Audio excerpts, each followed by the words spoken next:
And now for something completely different.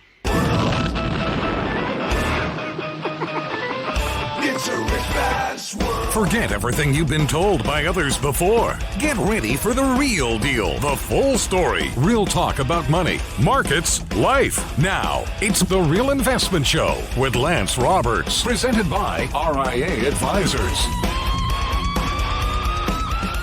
And welcome to the show this morning. Of course, the question of the day is, what does the Rolling Stones, AMC, and the Delta variant all have in common? They just won't die. I mean, this is really down to the point of it right now. Can you believe, how old is Mick Jagger now? Oh, he's got to be 180? 80-something, yeah. Oh, 180 at this point. At least. Well, it looks that way. It just goes to show you what a good pharmaceutical lifestyle can do for you. You, too, can live forever. That's right. If there was ever an example of a living zombie, that's the guy.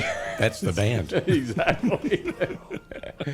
But yeah, Rolling Stones actually going back out on tour. It just, it just goes to show you really what's interesting is, and this I've talked about this on the show before about my kids, is that, when I was growing up, we were listening to Van Halen and Rock and Roll Boston and these type of groups, and my dad was like, "That's not music. You gotta listen to Waylon Jennings. That's real music."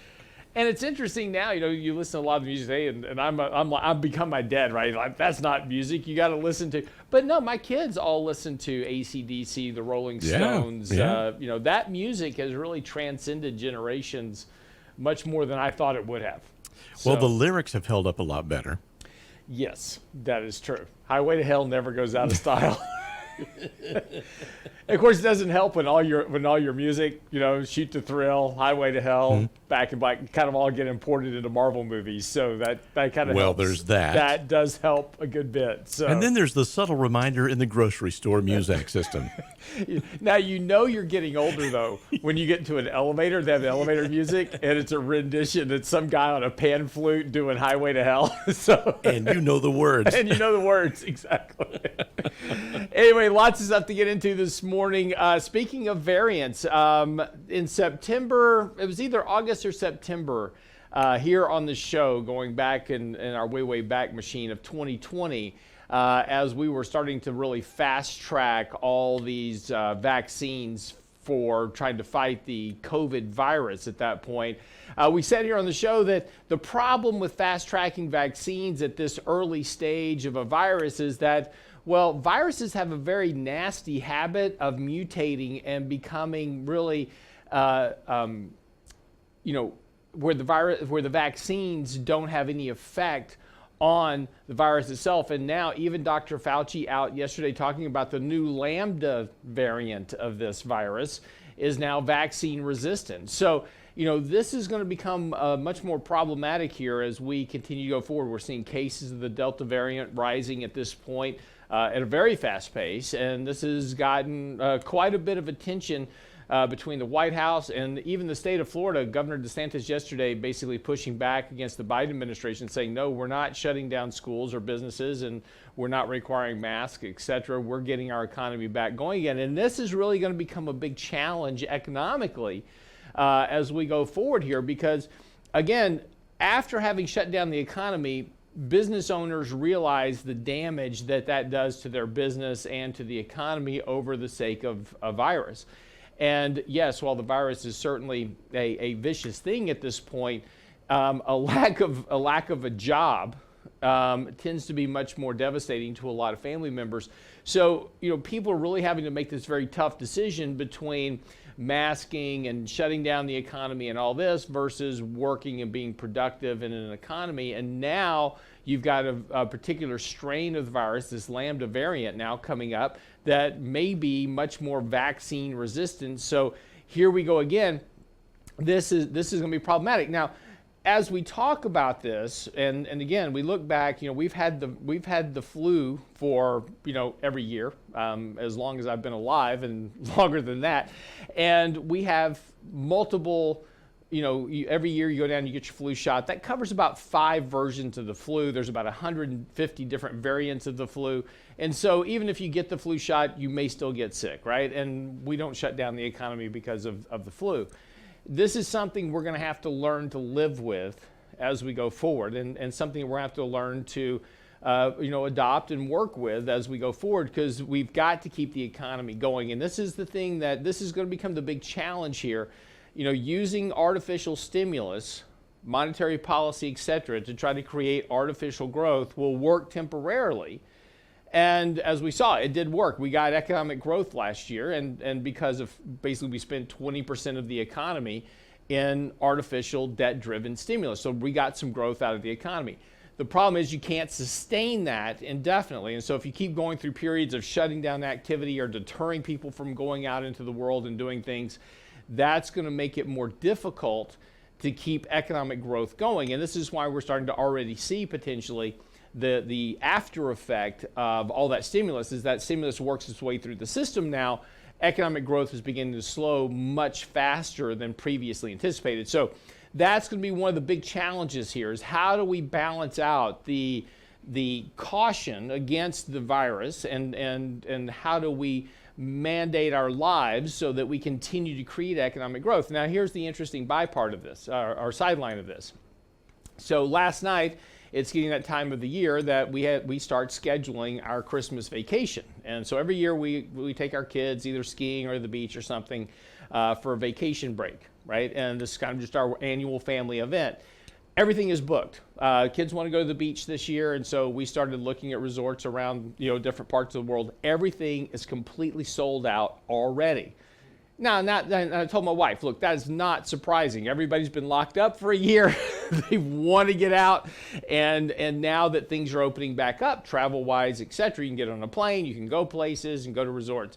Everything is booked up. It's going to be virtually impossible to try to book anything at this point at, more of your high-profile places, right? So this is going to be a very serious issue going forward. If we start trying to lock down travel again, restrict travel, you're going to start getting a lot of pushback from your citizens, right? So this is going to be the real challenge. But again, this is not surprising. This is something we talked about in August, September, right here on the show. We never get credit for what we say, but we told you. It's like, hey, we told you so. This is going to happen. And look, that's just the way viruses work. They're very nasty little creatures, and when you throw up a barrier in front of them, they tend to figure a way around them. And so vaccines are great until the point that they mutate to the point that the vaccines don't work anymore. Now what are you going to do? So there you go. A couple other things in the markets this morning. Of course, we've got to get to Michael Lebowitz. He'll be joining us here in a few minutes, talk about the Fed a little bit here as we get ready for Jackson Hole coming up. Both Richard Kaplan and Clarita, two Fed members, have already come out and said, hey, you know what, we're going to have to start tapering and hiking rates much sooner than expected, as early as 2022, right? That's just next year. So again, that's not really what the market was expecting to hear. And yesterday the market did sell off here just a smidge. I mean, it wasn't much. And this is the important thing about this. The markets remain confined here really in this upper range right here at all-time highs, not really making any progress here over the last several trading days, just kind of really back and forth. This buy signal that we have in place really kind of supported that advance. We said at that point, because that, we've already had this big advance in the market this year, there wasn't a lot of upside. Continues to be the case here. But we are starting to kind of work off that buy signal and starting to narrow that signal to the point that we may start actually seeing this, if we don't get some activity in the markets here pretty quick, we're potentially going to start to see this market go into a correction process over the next couple of weeks. So just really kind of paying attention to that. But here's the important part about this. Kaplan yesterday said, hey, we may have to hike rates sooner than expected, and the markets did not sell off. Did that give them confidence to go ahead and taper at the end of the month? We'll talk about it with Mike coming up next.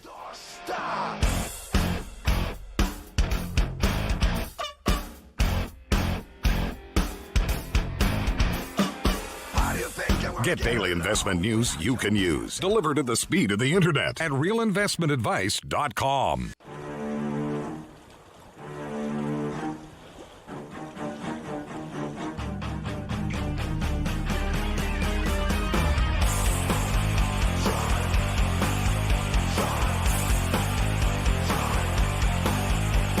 And welcome back to this morning. That's what happens when Baby Shark grows up. Jaws. Baby Shark. Good mix this morning, Mr. Clanton. Brent's working on his DJ skills. Apparently, there's a wedding coming up. Or a bar mitzvah. One of the two. One of the two.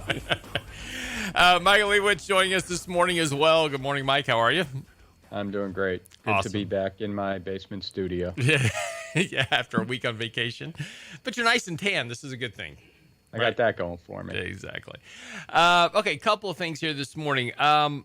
Let's start with something that just crossed CNBC here just a minute ago as we were getting ready to start the show. Steve Leisman, the economics expert, if you want to call him that, for CNBC. Yeah, big hashtag marks there.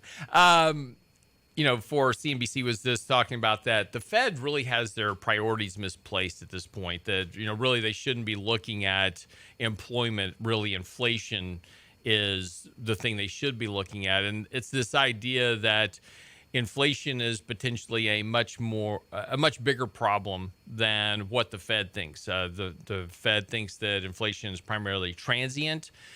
But there are some things in the economy that are coming along that may not be as transient. You and I have both done work on the CPI index in particular and talking about inflation. A very large chunk of the CPI index, about a quarter of it, is homeowners equivalent rent. And rents are rising because of what's been happening in the housing market. People can't afford to buy houses. They're moving back in. They're starting to rent apartments. Those rents are coming up. And so that part of the inflation measure is likely going to be a lot stickier than what the Fed may think. So there's multiple measures of inflation, right? Mm-hmm. And first of all, I would argue none of them are right because it's impossible to calculate. But there's CPI.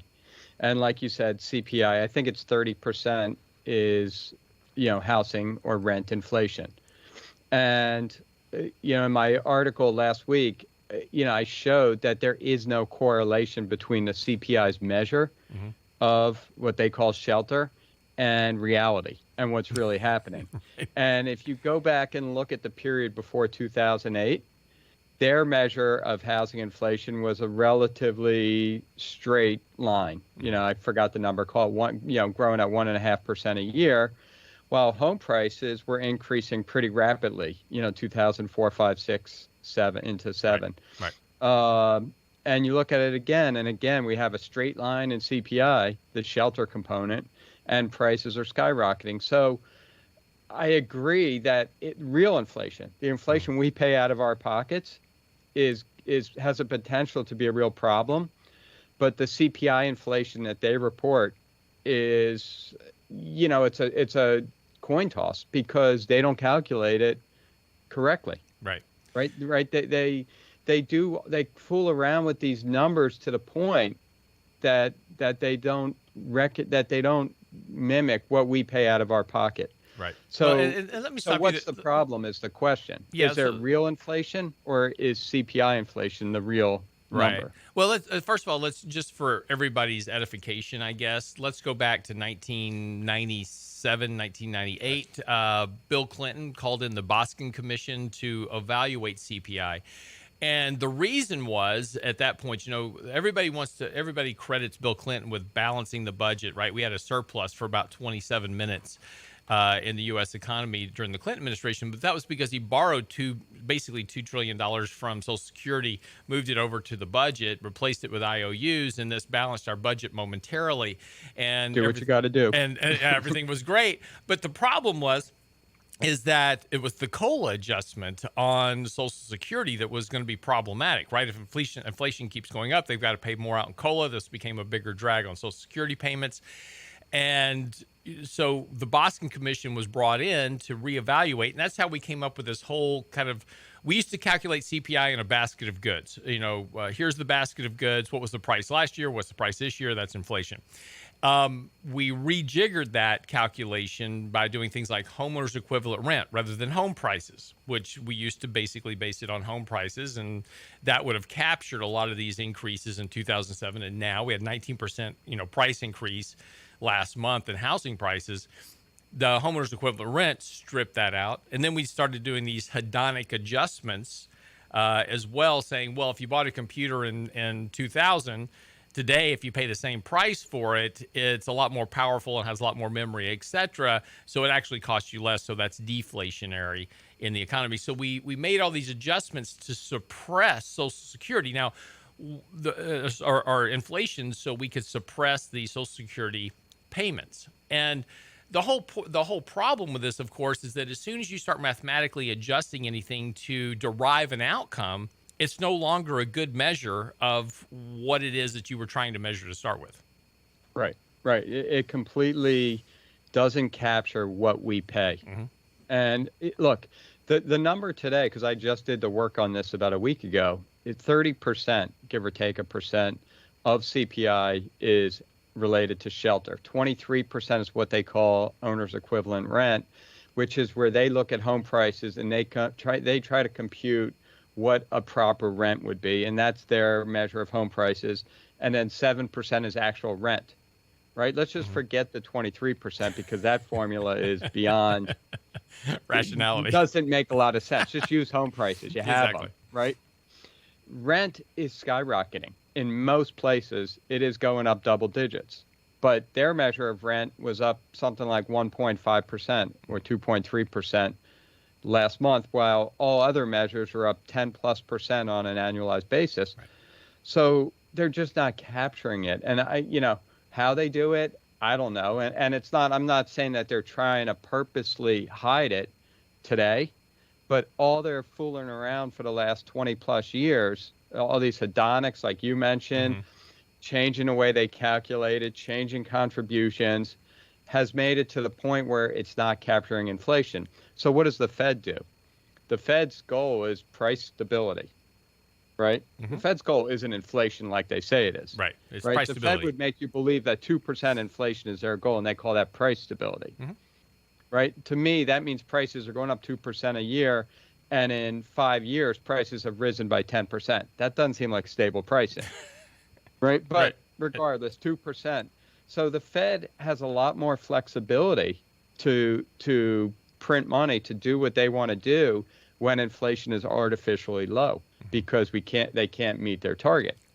But I guess, and let's go back to Steve Leisman's point. He says the Fed's priorities are misplaced because they're focusing on quote unquote full employment versus inflation. But again, and when we look at the labor, component of this, right? We're talking about full employment. Yes, we can get U3 employment, down to sub 5%. We were at 3% during the Trump administration. So, we can certainly get a lot lower, but that doesn't really, even that number doesn't accurately represent what's happening in employment when you have a 50%, 60% labor force participation rate. 50% of your 25 to 54-year-olds, your prime working age group in the economy, are not in labor, right? I mean, we're not, none of these measures that the Fed is enacting monetary policy on and doing $120 billion a month accurately reflect what's happening within the real economy.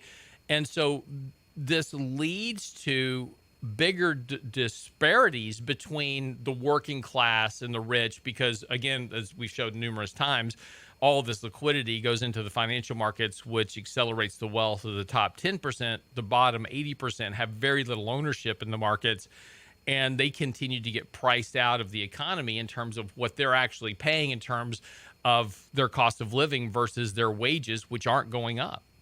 All right, Lance, we had a great discussion yesterday afternoon, and we were talking about this, and we were talking about the employment component and what the Fed should be looking at.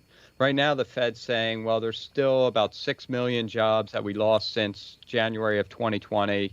The unemployment rates, I don't know the exact number, but 6%, it was in the lower threes. That's the gap we have to fill. And at first blush, that makes sense, right? Those are jobs. But when you dig a little bit deeper, you realize that the amount of jobs, a lot of the number of jobs that companies are looking to hire people for, close that gap 100%. So what is the Fed's job? Is the Fed's job to get the unemployment rate to 3%? Or is the Fed's job to do what they can do? And I would argue they can't. But anyway, is it to do what they can do to make sure there's enough jobs available? Because if all those jobs available got filled, we'd have lower unemployment today than we did 2 years ago. So what can the Fed do? Companies want to hire, right? How valid that is, whether companies are just posting stuff to have a constant stream of resumes coming through so that they can collect resumes, or restaurants that are always hiring because people are always quitting. We don't know. But the Fed should be looking at that number of the job availability and saying, that's valid. We've closed the gap. If people want jobs, take them. That's great. If they don't, they don't. Right. But that's not our problem anymore. No, I think that's a valid point, right? I mean, you know, the Fed's job is to ensure that, you know, interest rates don't get away from you, right? And we have very stable interest rates right now. They've been trapped between 1% and 2% forever, you know, and those aren't going anywhere. So really, if there was a measure of has the Fed and you know, achieved their goals, and you're exactly right at this, you know, are there plenty of jobs in the economy for people to get? Yes. Are interest rates low? Yes. I've done my job. So monetary policy shuts down and we'll see it next time there's a crisis. But we're not doing that. But it's interesting. And I mentioned this just before in the first segment. Both Clarita and Kaplan have both come out talking about, well, the Fed may need to hike rates and taper sooner than expected. Market's not really paying attention to that. Does that give them the green light to do that? It's coming up as soon as Jackson Hole. We'll talk about that with Michael Lebowitz coming up next. Don't go away.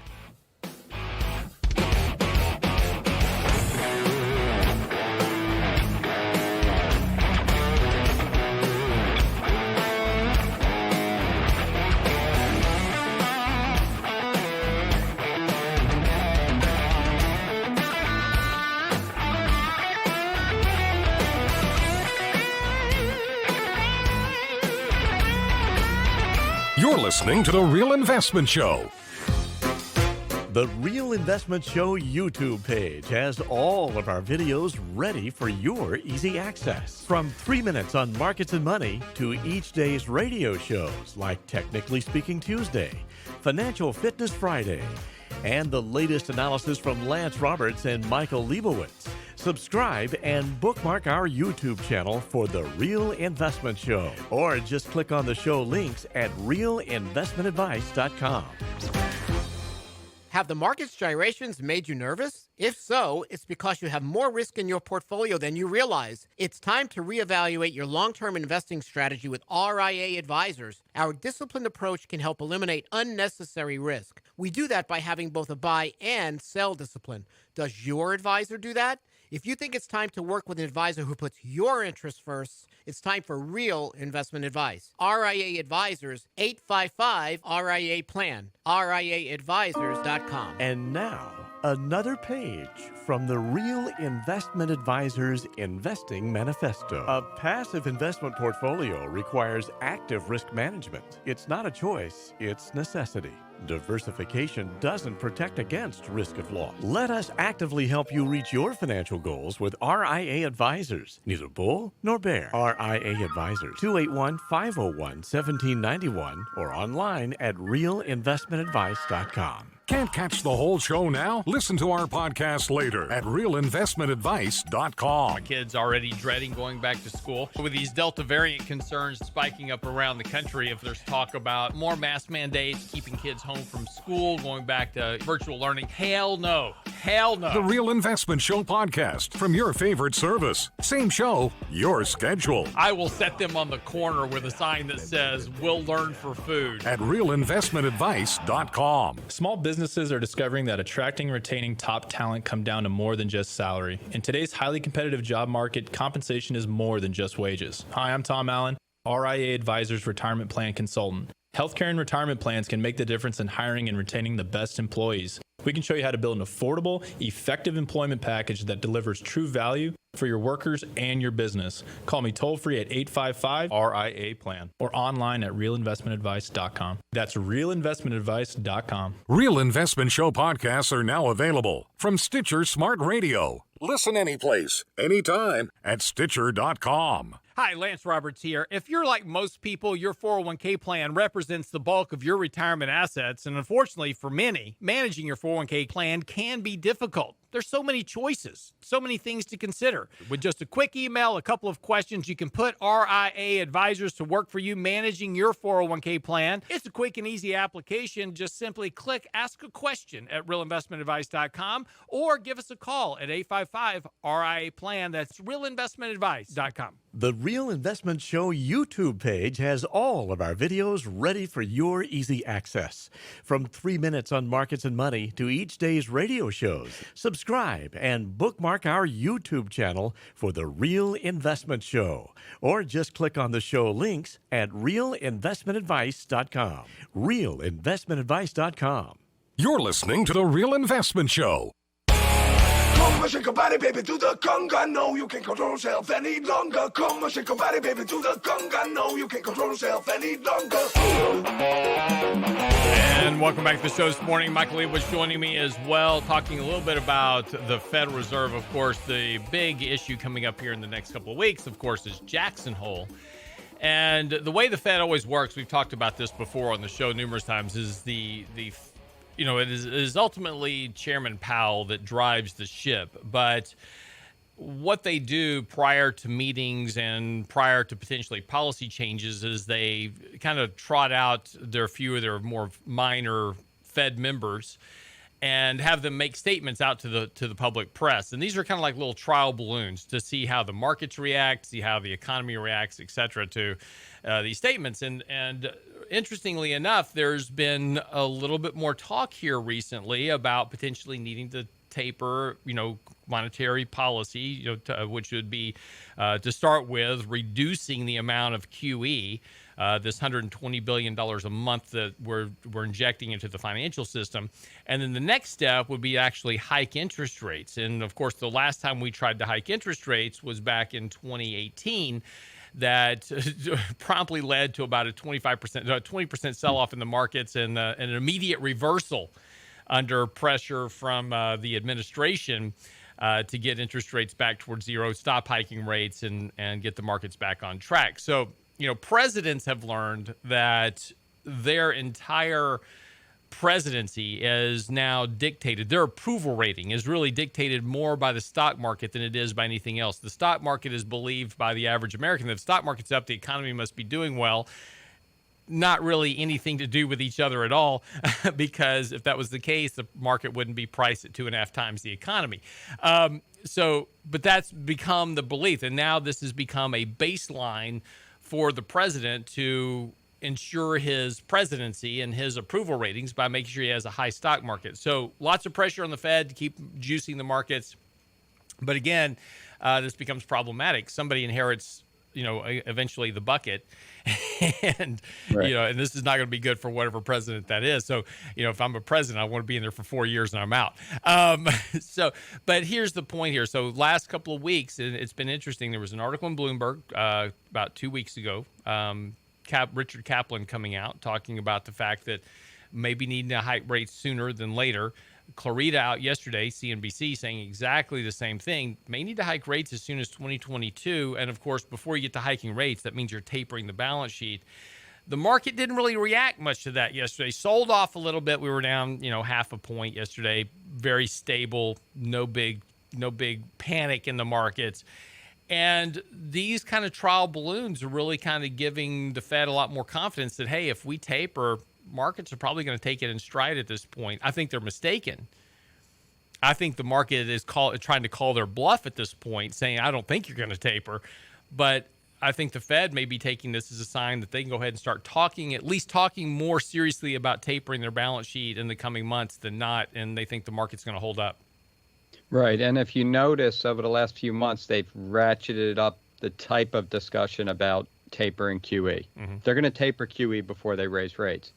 And I think the most powerful speech was Christopher Waller, I believe it was Monday, who said if we get two more strong employment numbers, one comes out tomorrow and one comes out a month, first Friday in September, we should be tapering, and we should be tapering really quickly so that we're done by early 22.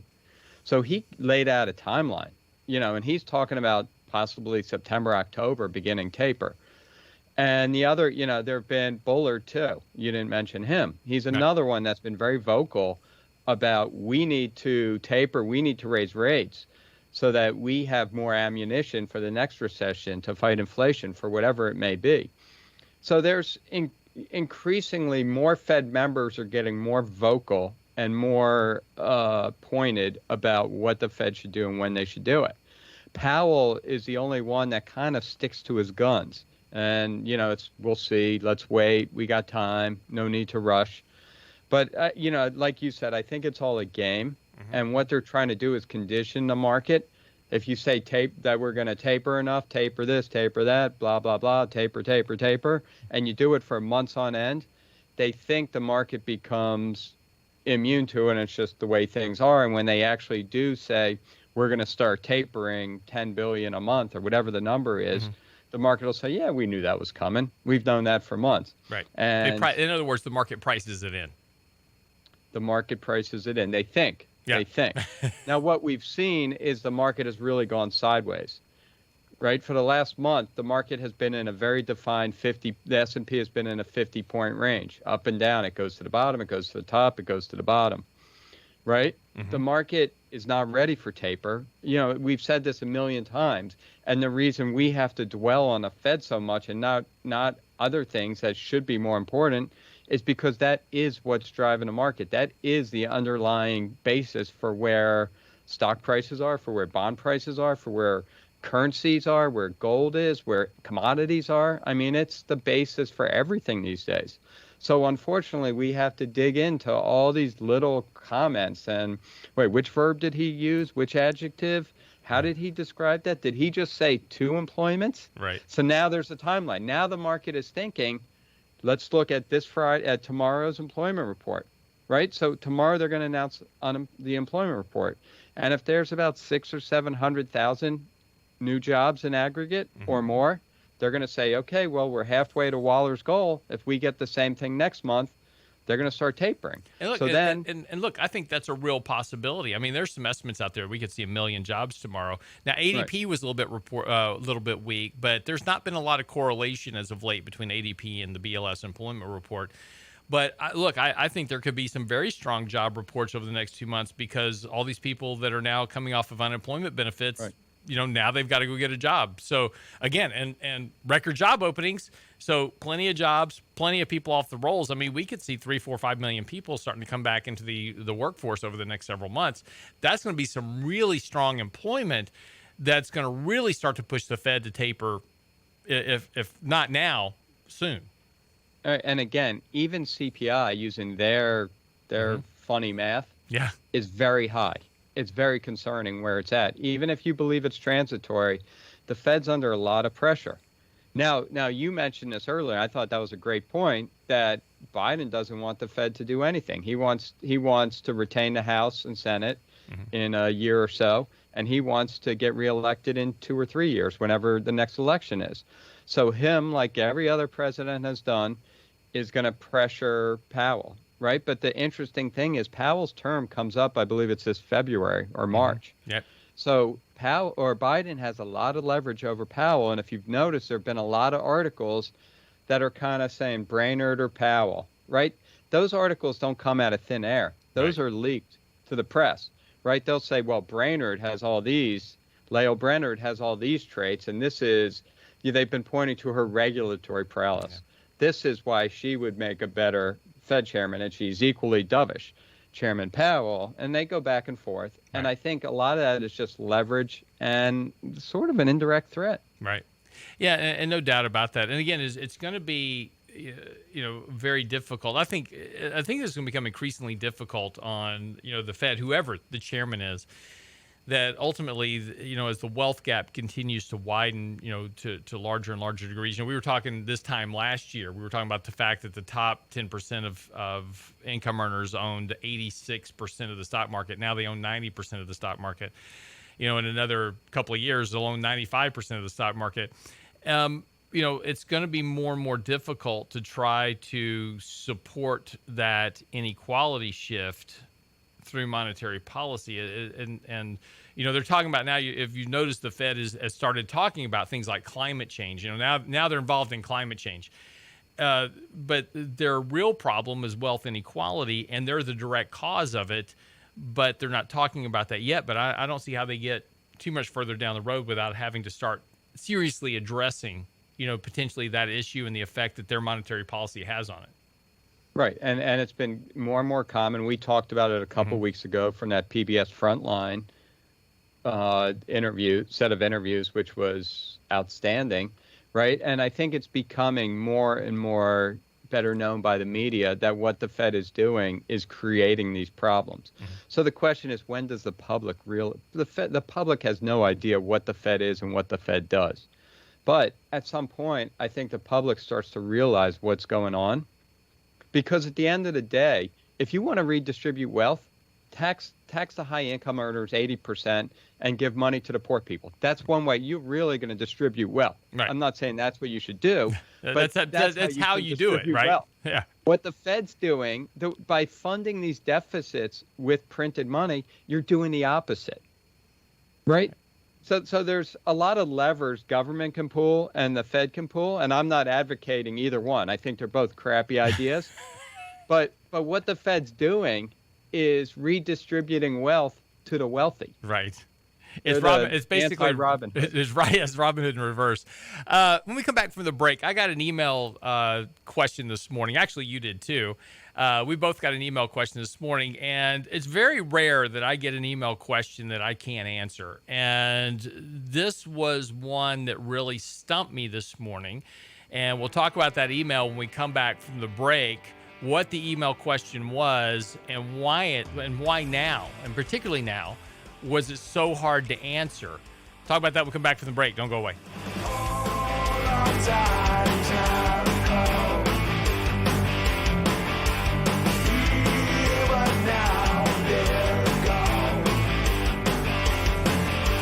Seasons don't bear the reaper, nor do the wind, the sun, or the rain. It be like they are. Come on, baby, bear the reaper. Baby, take my hand, bear the reaper. We'll be able to fly, bear the reaper. Baby, I know bear. La, la, la, la, la. La, la, la, la, la.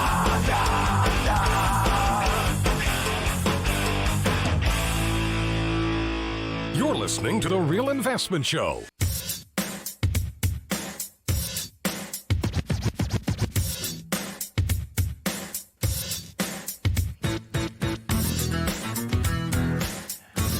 And welcome back to the show this morning. Michael Leawood's joining me and talking about this morning the impossible email. Got an email this morning. Now, this was a very genuine email. A client of ours, their son, emailed Mike and I and asked, what books should I read? I really want to learn how to invest in stocks the right way. I don't want to gamble. And great question, right? And so I was about to start to respond to it and just list off the normal kind of chain of books that I typically recommend to people. And before I even started typing the name of the first book, I was like, this is stupid. None of these books are going to help this individual invest in stocks in this market environment. And I started trying to think in my head, okay, what books would I recommend to somebody to read given the current market environment that we're in today? Because here's the problem with this. If I tell you to read a book on fundamental analysis, Ben Graham's Security Analysis, that's the Bible of investing, right? If you're going to read a book, that's the book you read. It tells you everything you need to know about investing.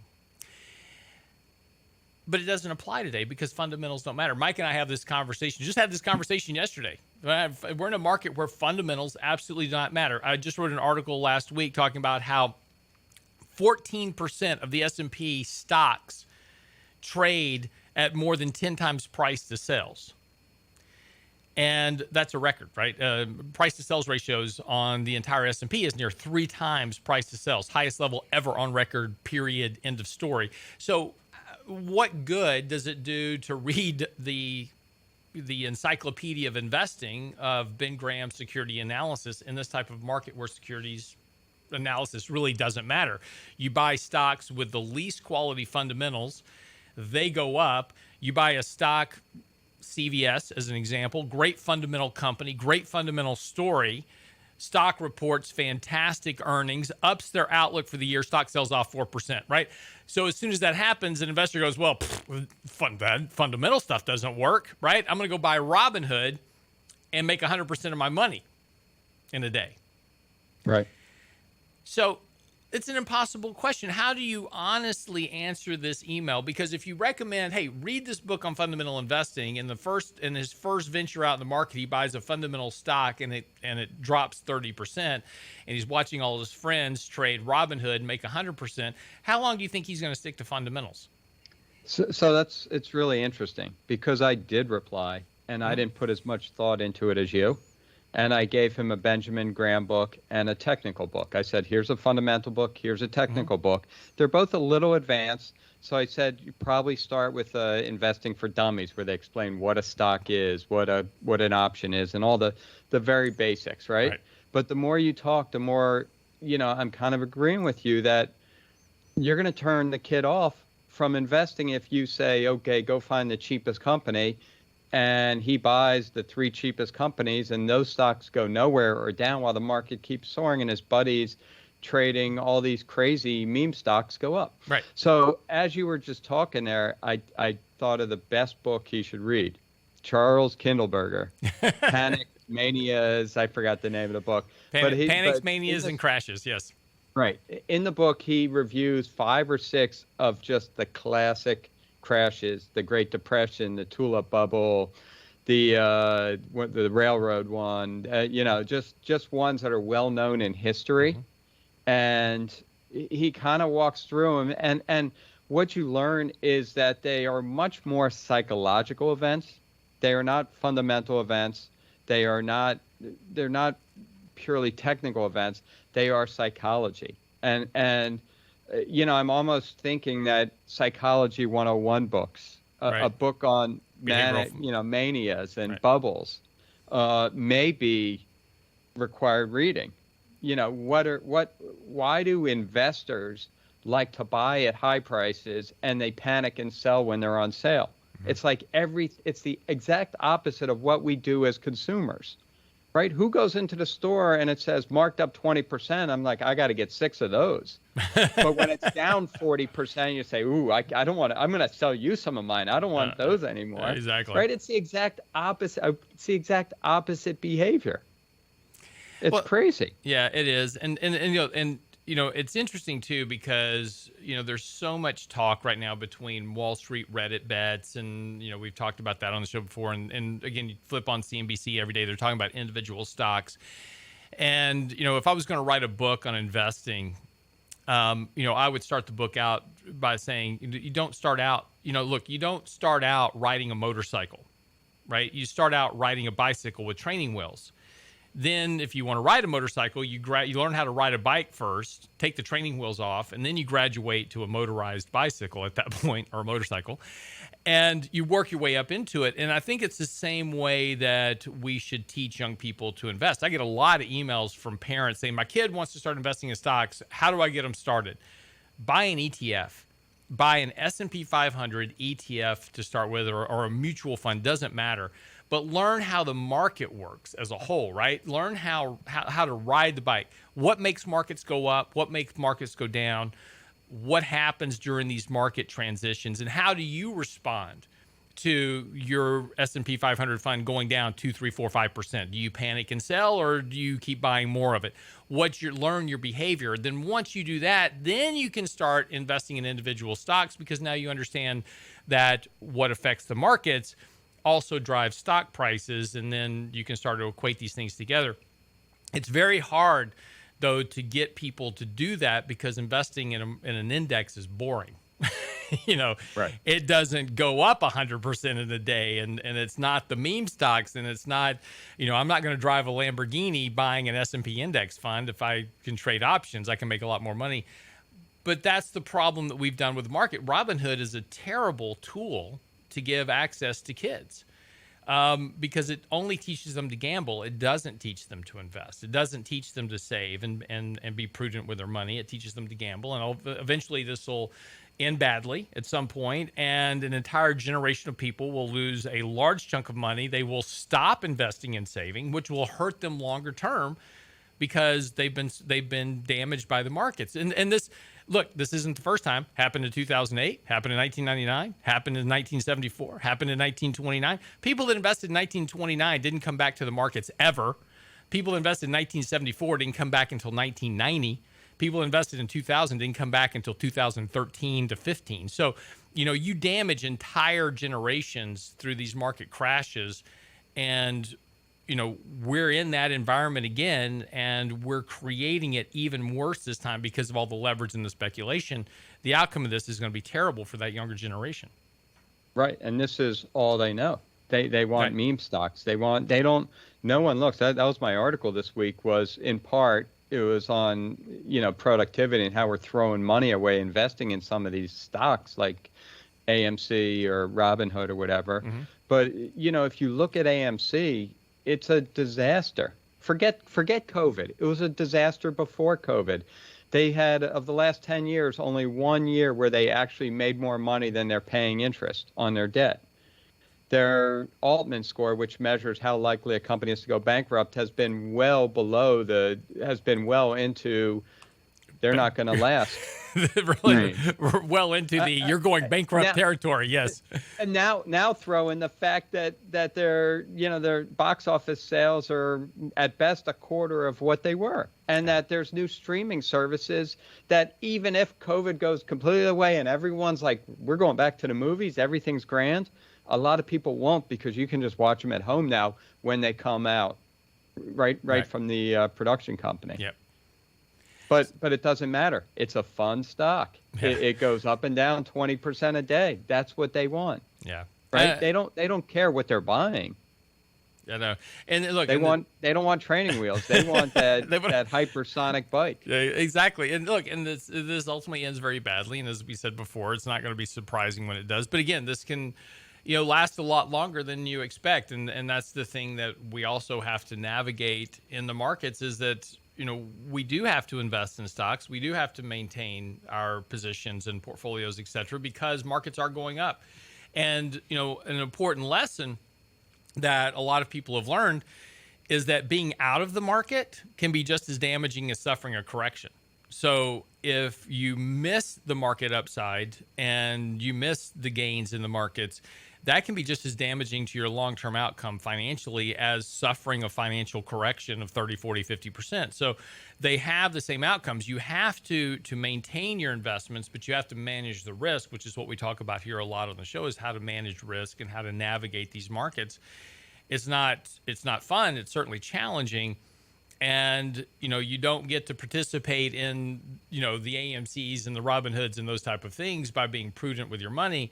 But you do survive the long game, and that's really the end result of this is, you want to survive the war, not win the battle. And, a lot of people are trying to win battles, but they're going to wind up losing the war, and that's the real problem long-term financially for a generation.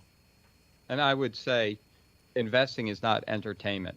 If you want entertainment, go watch a movie. There's many things you can do. Right. If you want entertainment losing money, go gamble. But investing is not entertainment. It's a way to accumulate your wealth so that you can retire. You can pass on the money to future generations, whatever your goal is. Yeah, well, now you sound like a boomer. Sorry. That's what it is. I still haven't figured out how to answer the question, so I'll maybe work on that email a little bit later on today. Psychology 101. I think that's behavioral finance. It's right. So, all right, that wraps up the show for today. Get by the website, realinvestmentadvice.com. Mike's article is out on the website now, talking about AMC particularly and its impact on the markets as well as investors. It's on the website now, realinvestmentadvice.com. Send your questions, comments, emails. Simply click the Ask a Question button. We answer those every single day. Happy to help you.